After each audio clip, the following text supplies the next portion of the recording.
I'm already assuming that you know how to play the game, the basic plays of the game, and now we're going to go into strategy techniques, of course. So the first strategy technique that we're going to be focusing on is something called hoarding.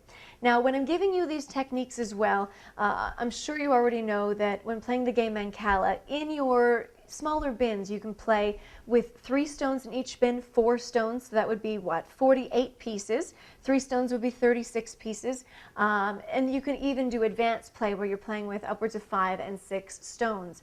In these clips, I'm going to focus on mainly 4 stones in each of the smaller Mancalas. So we're playing a game of 48 pieces, which is usually what most people on average tend to use when they play the game Mancala. Okay, so strategy technique number 1 is hoarding.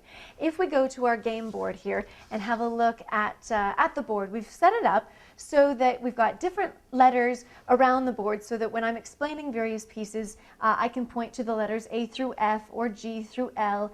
A Y stands for you, and M is for me. And of course, when we're playing the board, we go counterclockwise around the board so that A through F would be my smaller Mancala, my smaller bins rather, and my larger Mancala is M, and G through L is yours. All right? So now when we're talking about hoarding, let's refer to the bin marked by the letter L.